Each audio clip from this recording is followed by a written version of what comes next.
یہ کہانی ہے رامپور کی میرا کی۔ میرا 10 سال کی چھوٹی بچی تھی جو رامپور نام کے گاؤں میں اپنے والد کے ساتھ چھوٹے سے مکان میں غریبی کی زندگی بسر کر رہی تھی۔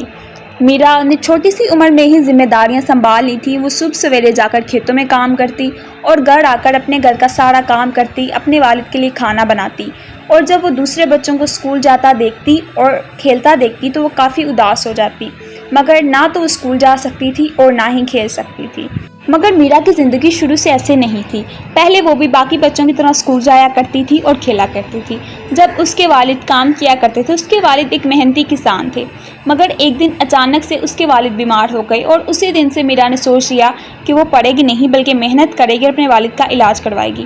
ایک دن میرا کھانا بنا رہی تھی اور اس کے والد بھی اس کے پاس ہی بیٹھے تھے کہ اچانک سے اس کے والد کی طبیعت بہت زیادہ خراب ہو گئی۔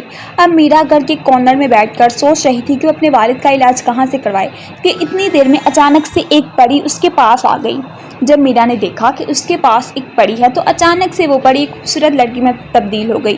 اس پری نے میرا کو ایک خوبصورت لالٹین دیا اور کہا کہ میرا، جب بھی تمہیں کسی چیز کی ضرورت ہو تو بس اس پر ہاتھ پھیرنا تو تمہیں وہ چیز مل جائے گی۔ میرا نے لالٹین ملنے پر پری کا شکریہ ادا کیا۔ لالٹین لینے کے بعد میرا بہت خوش ہو گئی اور پری میرا کو لالٹین دینے کے بعد آسمان میں غائب ہو گئی۔ میرا گھر کے کارنر میں بیٹھ کر سوچ رہی تھی کہ اسے پیسے چاہیے تھی، دیر میں اچانک سے اس کے پاس پیسوں سے بڑا تھیلا آ گیا۔ میرا یہ دیکھ کر بہت خوش ہو گئی۔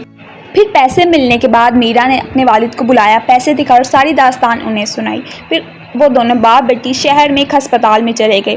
میرا کافی خوش تھی کہ اس کے والد ٹھیک ہو جائیں گے۔ وہ دونوں جب ڈاکٹر کے کمرے کے باہر بیٹھ کر اپنی باری کا انتظار کر رہے تھے تبھی انہوں نے فیصلہ کیا کہ وہ شہر میں ہی رہیں گے۔ پھر جب ان کی باری آ گئی، انہوں نے ڈاکٹر کو چیک کروایا تو ڈاکٹر نے میرا کو بتایا کہ پریشان ہونے کی ضرورت نہیں بیٹا، تمہارے بابا تھوڑی سی دوائیاں لینے سے ٹھیک ہو جائیں گے۔ پھر اس کے بعد میرا نے اور اس کے والد نے شہر میں انہی پیسوں سے ایک خوبصورت مکان خرید لیا۔ اب مکان مل گیا تھا، اب میرا نے کام کرنا بھی چھوڑ دیا تھا اور میرا کے والد نے شہر کے بڑے اسکول میں میرا کا داخلہ کروا دیا۔